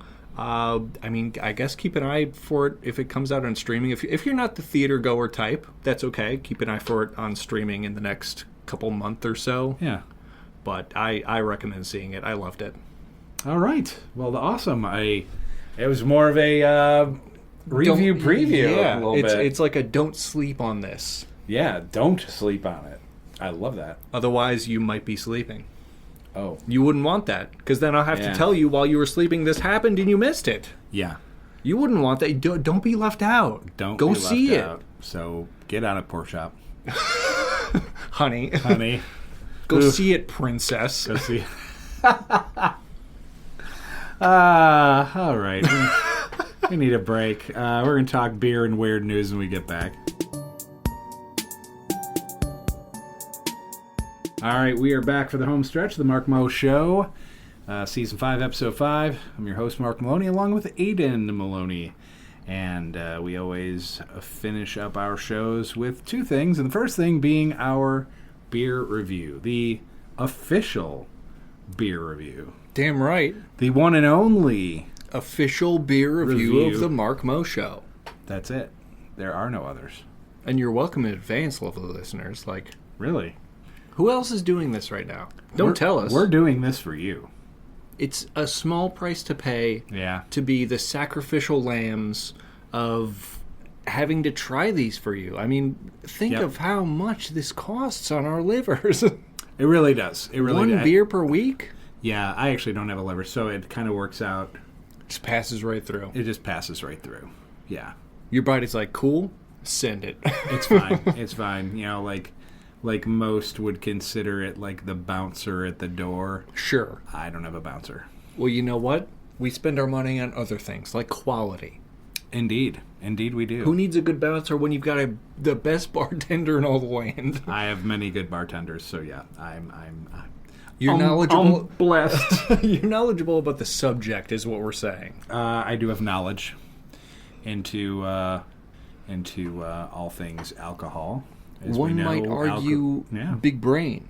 Big brain. Alcohol is a solution. That it is. Scientific. Scientific. That's right. Thusly, the big brain. Yeah, right on. Right on, dude. Right on. Right on, dude. Right on, dude. Right on, dude. All right. Let's get you trying some of these righteous suds. These brews, brother. Let's go. What we are trying today is something called Outlaw, which is an American light lager by the Tivoli Brewing Company. Ooh, that's fancy. A microbrewery out of Denver, Colorado. Ooh, I like that. God bless Colorado. Great people up there. The best people. They're the best people. It's good people on both sides. They have beer and weed. As they describe it, a crisp and easy drinking domestic light lager that you can drink any time of day. Which I understand as permission. That's permission. To drink at any time of day. Yeah. Well, thank you, Tivoli, for clarifying that. I definitely do appreciate that. Very nice. It's 10 o'clock somewhere. I can't tell you how many times I've looked at a beer and been like, do I have permission? Right. Usually it's like, it's after 5 o'clock, but it's 10 a.m. Right. Tivoli says any time of day. Yep. Thank you, Trivoli. Thank you, Trivoli. Not sponsored, but we'll see if we recommend We'll see. them. Right. We're ranking this on the Untapped app on our cellular devices on a scale from 0 to 5 on how much we like it. We will give you tasting notes. It's 4.2% ABV, which is typical for American light lagers. I guess this may be one of our, not our first, maybe our second or third microbrewery lager we've tried on the official beer review. Yeah, I think so. So we will be ranking it against everything we've tried, how our taste buds like it, and we will tell you what we think of it. The Trivoli Outlaw Light. Let's go. I failed to open my beer. Oh no, you'll have to do it next to the mic. I'll have to. Oh, this is going to be... Oh, is it good man. Is that good for you, baby? I mean, pumpkin or Darling. pork chop? Pork chop. Dumpling. Honey. Let's start using dumpling more. Dumpling. I think we got to, Yeah. we have to make dumpling happen. You could shorten it to Dumpy. What's up, Dumpy? What's up, Dumpy? How's your day at work, Dumpy? Aw, My little Dumpy. Regardless, we will tell you our thoughts. Is our civic duty. Yes. We opened the show talking about civic duties, protests, the First, Second, Fourth, and Fifth Amendments. Now we're talking about the beer amendment. That's right. That's an important one. Now, what do we think about this outlaw? I don't know. We're On going a scale from 0 to 5. we're gonna try it. Slancha. Slancha, here we go.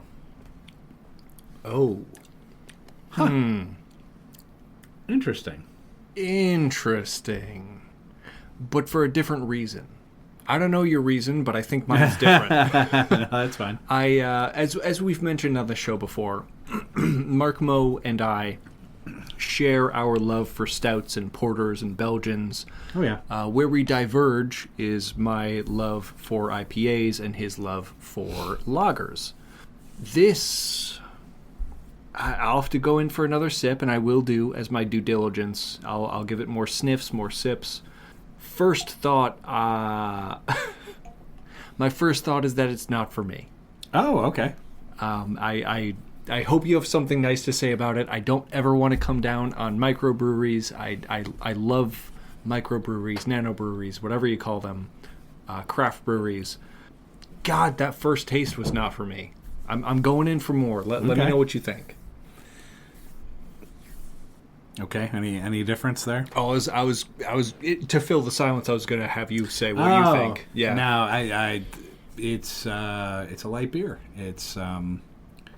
It's clean, doesn't leave any aftertaste at all of any kind, and it's kind of an ideal if kind of those hot summer days or anything like that, where you just need something that's clean, and this definitely is. I don't get anything rank from like. There's no dankness. Mm-mm. No, I agree.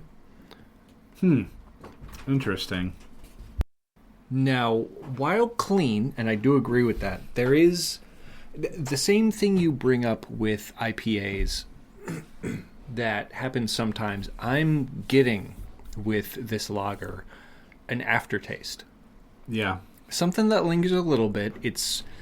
I would say it's almost rice focused, like some kind of almost sake or horchata kind of note that kind of lingers on my palate that I don't necessarily like, and that is this purely subjective point of taste of like horchata and sake are not my cup of tea necessarily, and I think that's what's throwing me off is where your Miller Lights, Coors Lights, your Modelo's or Coronas don't have that rice-esque flavor to them where they may be part of the brewing process. I feel like I get that flavor.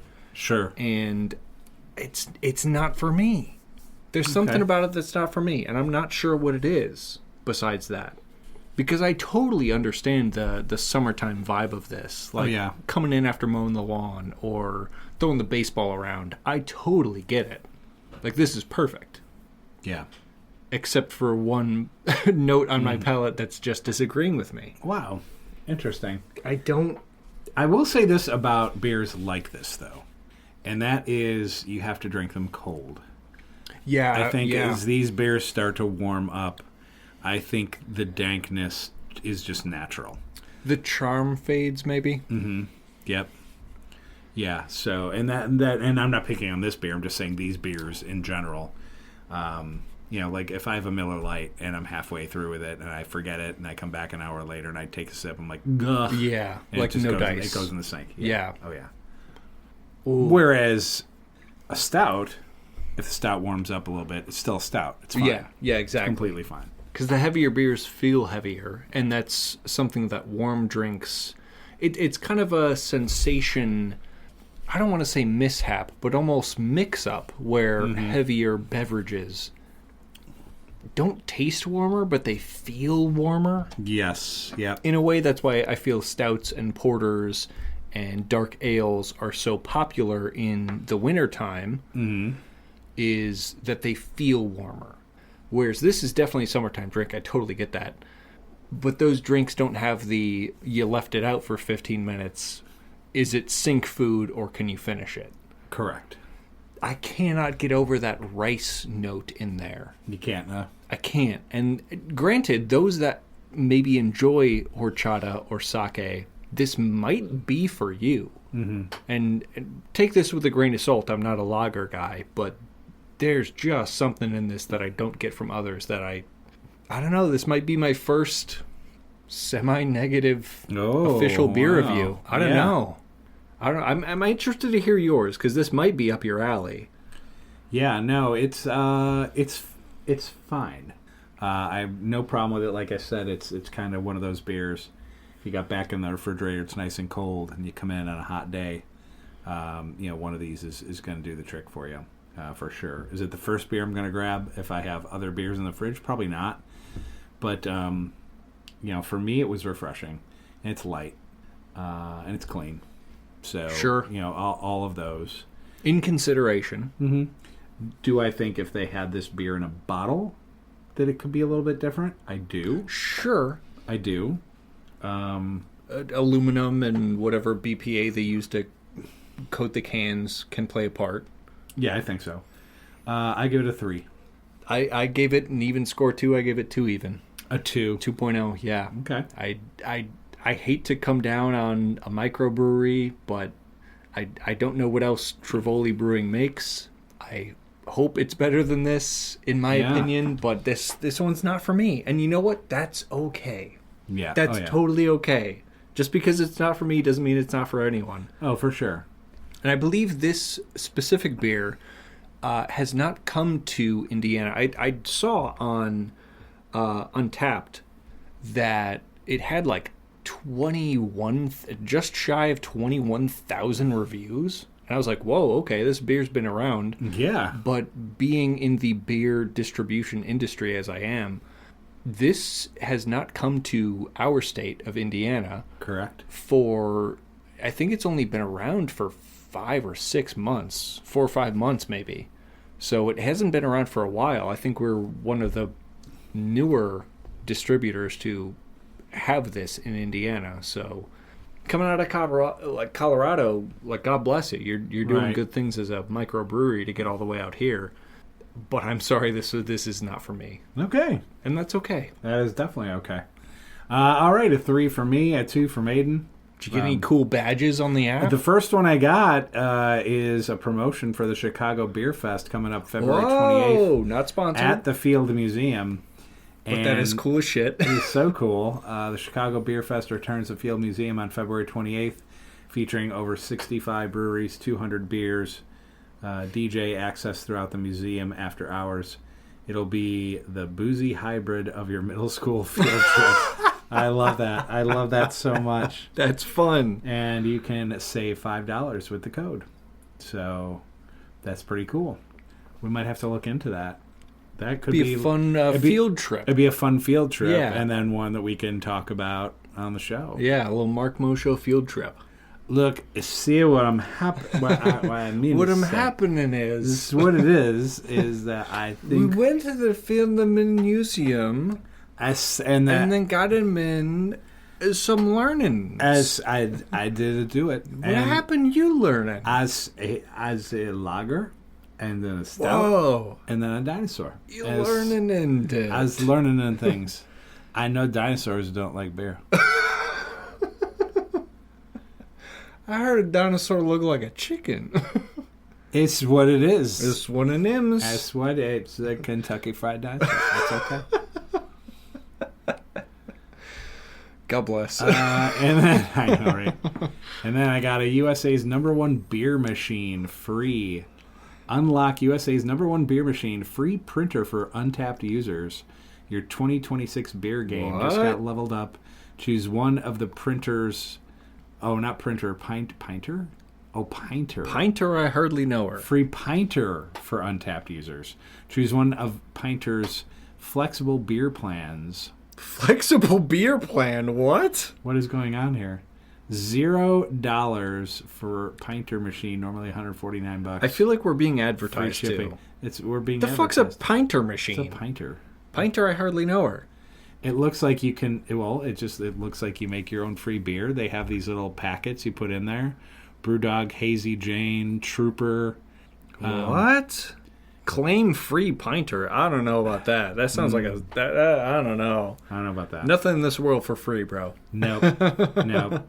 No, because as soon as it's like for free, the first thing I go is, what are they selling me? Right, exactly. I unlocked a badge. What is it? For the can, level 10. Ooh. Canning is all the rage. Is it now? Yeah, and it's not hard to see why. It travels well, blah, blah, blah, things like that. These 50 check-ins with the serving style of can. Try 5 more for level 11. Hey, there you go. What are you on, like level 7? I got for the can level 67. Oh, Jesus Christ. Level 6-7. Oh, dude, we could have really... Somebody did that to me the other day, and I'm trying to remember who it was. Someone did that in the theater we saw Iron Lung in. Oh, no. They were wearing like a Markiplier merch shirt, so I knew like they were there for the fun. And they turned around. They were like in like 2 rows in front of us. And they turned around and they were like, haha, 6-7 everyone? Haha, Markiplier, am I right? And no one reacted. They just sat down in their seat. I love it. I'm like, oh, brother. Yeah, honestly, I would have just stared at them. We're not 13 years old. You got the wrong audience. No, they need someone that we've dubbed over the years as Gamer Kid Tim. Right. They need the Gamer Kid Tim.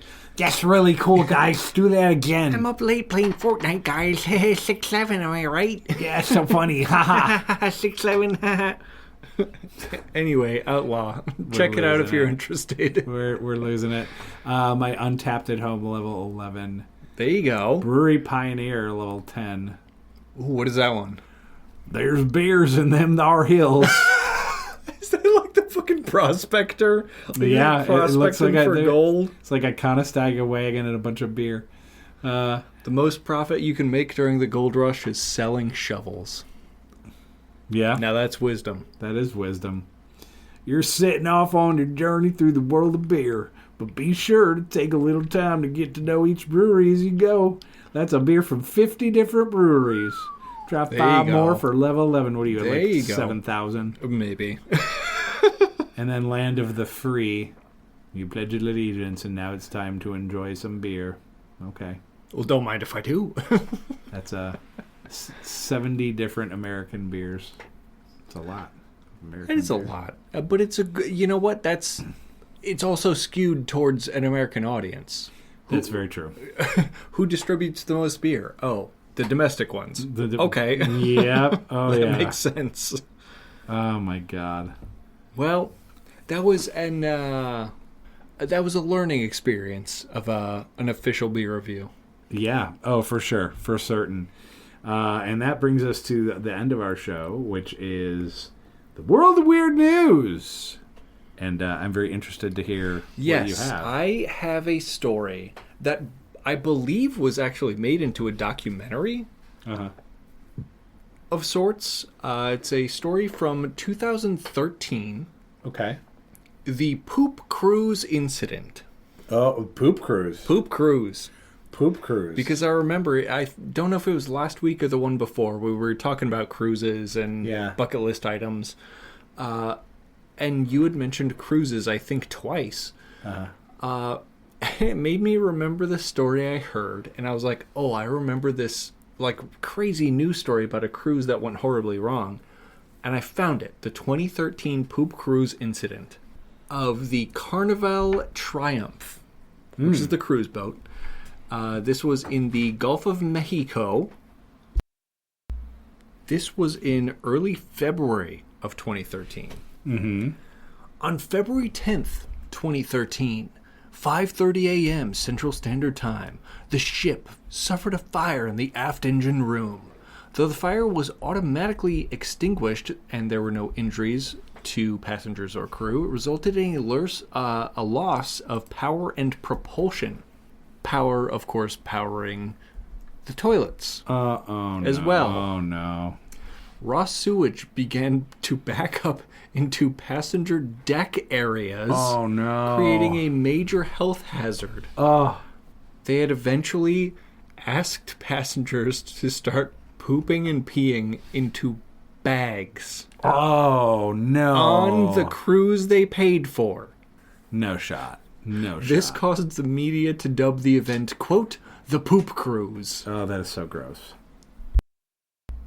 Carnival Triumph was originally expected to be towed to the Mexican port of Progreso after being carried away by currents, however.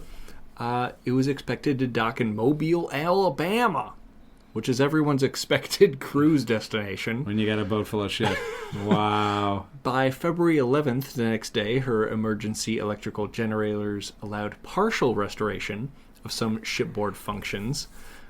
During the night of February 10th, supplies were transferred from a sister ship, if you will, the Carnival Elation, and Carnival Legend was en route from Tampa and also gave food and supplies to them.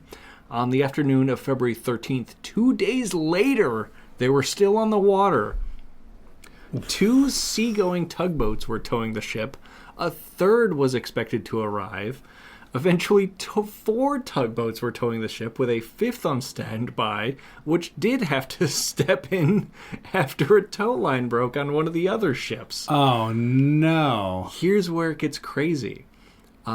Initial reports from investigators indicated the fire was caused from a leak from the flexible fuel oil return line from the 6th diesel engine, allowing fuel to spill into a hot surface and ignite. It was revealed the cruise line's maintenance records and problems for a potential incident had formed than a year before that cruise had taken place. The aforementioned diesel generator was overdue for maintenance for more than a year before the cruise. There had been a total of 9 incidents of fuel leaks over the previous 2 years on that cruise. Oh, wow. 2 weeks prior to the engine room fire, Carnival Triumph experienced propulsion issues that caused it to be 5 hours late to a different destination a month before this all happened. Or, a week before this all happened. Meaning that this company knew shit was fucked, and they allowed it to happen, and people were surrounded by their own shit due to it. Oh, God. Dubbing this whole story from 2013 worthy. I think there's a Netflix documentary or HBO documentary about the poop cruise. Is there that really? you can find. Wow. And I heard about it, I think a couple weeks before our cruise-related bucket list things. Yeah. And I was like, oh my God, there was like a whole poop cruise thing. And I finally found it, and I'm like, oh my God, the poop cruise incident. I've got it. Oh, my God. So, needless to say, please don't go on a poop cruise. No, do not. Do not. Ugh. Oh, that's so gross. God. Can you imagine raw sewage on your passenger deck just because these chodes couldn't repair a diesel engine? Oh, my God, that's so gross. What do you? I'll be honest. The whole shitting in a bag. Nope. You know what I'm doing? Way. I'm pulling my pants down. I'm shitting off the side of that boat. Yep. I said that's exactly the way it's going down. Like there were reports that they actually stopped serving alcohol to guests to like stop them from over shitting. Yeah. That makes it worse. Like having the beer shits. Because if I have to be around all that shit, Sober? I'm drinking. Right. It's like, let me not be here mentally. Right. I'm on the damn poop cruise. This is a historical event now. Yep. I'm going to be like, look, you better bring me massive pints, like all the pints that you have, or else I'm dropping trow and shitting on your bar. Right. That is exactly what's going to happen. Oh, The my poop God. cruise. And that was just like the surface level what Wikipedia would tell me. Yeah. There's a lot more. I'm sure there's a lot more. There's a lot more to the poop cruise. Like, people were losing their minds. The poop cruise. That's unbelievable. Look into the poop cruise, please, people. Oh, as long as you're God. not eating. Right, for sure. Mine is not as poopy. It is from the Philippine Star. For the low price of $250,000, you can be one of the first to reserve a room at a luxury Moon Hotel. What the fuck? GRU Space, a startup founded by Skylar Chan, hopes to deploy the hotel to the moon by 2032. Oh my God. It will be built on Earth. The hotel offers views of the lunar landscape and Earth, along with surface experiences including moonwalks, driving, golfing, and other Moon golf. Come on. and other activities. Where are you going to put the hole? The first hotel, which is expected to last 10 years, will be an inflatable habitat. That sounds terrible. After that, a more permanent and expanded facility will be placed. We live during an inflection point where we can actually become interplanetary before we die, Chan said. Wow, that's dark. GRU believes likely customers will include adventurers, couples looking to honeymoon Okay. in an exotic locale, and recent spaceflight participants. Those, of course, with $250,000 to just blow for something to happen in 8 years from now. In an inflatable environment on the moon with no air. This sounds like Firefest Moon Edition. Yes, 100%. Right? Am I crazy for thinking this sounds like a scam? Nope. You are This right is on. crazy. You are right on. Wow, that's yikes. Yikes. So You want your honeymoon on the moon? Sure, babe. When can we go? 2033. Oh. here's what's amazing, and I'm just the cross section of our two stories. We can't get boats to work, and it causes shit to back up in the ship. Meanwhile, over in the Philippines, we've got some crazy CEO type person going, you know what? I think we're going to put a hotel on the moon. Let's golf on the moon. What do you think we get honeymooners to golf on the moon? Let's golf on the moon. You know, I will say this much. At least if you shit in space, it's just going to float away.